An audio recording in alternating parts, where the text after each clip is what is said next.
Issues des confins du système solaire, bien au-delà de la dernière planète, les comètes sont des vestiges presque intacts de sa formation, il y a plus de 4,5 milliards d'années. Lorsqu'elles s'aventurent vers le Soleil, elles croisent parfois notre ciel, offrant un spectacle rare, fugace, mais inoubliable. Voici le souvenir de ces rencontres. La comète 41P Tuttle-Giacobini-Crossack est une comète périodique, de courte période, elle revient nous voir tous les 5,4 ans. En 2017, elle est passée au plus près de la Terre, atteignant une luminosité suffisante pour être observée aux jumelles, voire à l'œil nu. Sur cette image, elle semble frôler la nébuleuse planétaire M97 et la galaxie M108. Mais les apparences sont trompeuses, la comète se trouve à quelques dizaines de millions de kilomètres de nous, M97 à 2600 années-lumière, et M108 à plus de 45 millions. Un simple alignement visuel, mais un bel exemple de la relativité des distances dans l'univers.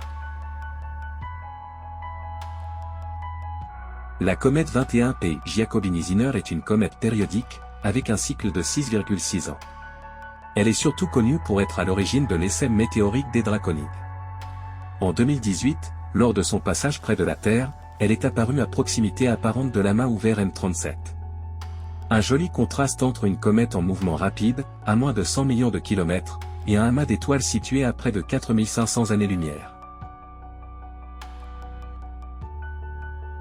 La comète C 2022-3ZTF a traversé notre ciel en 2023, après un voyage de plus de 50 000 ans depuis les confins du système solaire.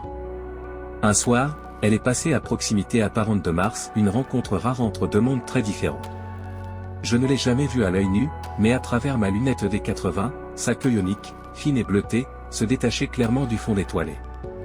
Un spectacle discret, mais saisissant, pour cette comète qui pourrait ne jamais revenir.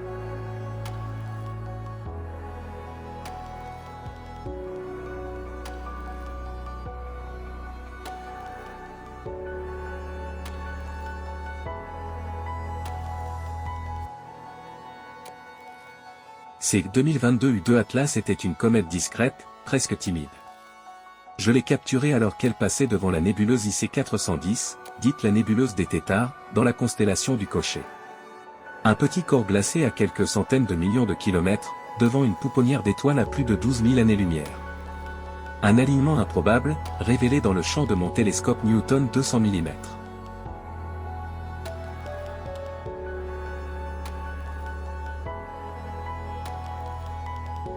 Voici la comète C 2017 T2 Pan-STARRS, photographiée en 2020.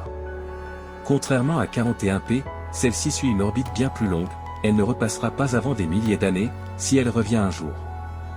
Sur cette image, elle partage le champ avec M106, une galaxie spirale située à environ 22 millions d'années-lumière. La comète, elle, n'était qu'à quelques centaines de millions de kilomètres.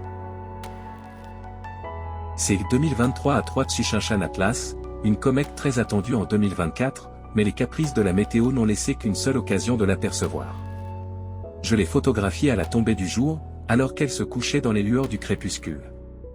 Faible, perdue dans les lueurs de l'horizon, elle montrait pourtant déjà une fine chevelure.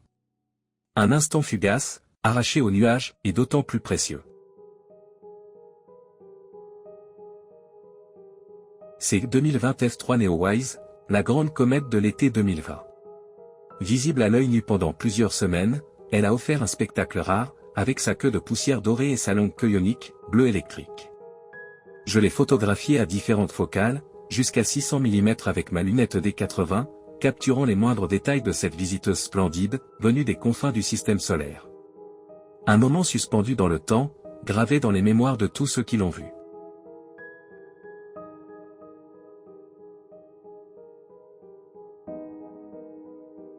Chacune de ces comètes n'a fait qu'un bref passage, mais elles ont laissé leur empreinte sur mes images, et dans ma mémoire. Vieilles de milliards d'années, venues des confins du système solaire, elles nous rappellent que même les plus lointaines origines peuvent un jour illuminer notre ciel.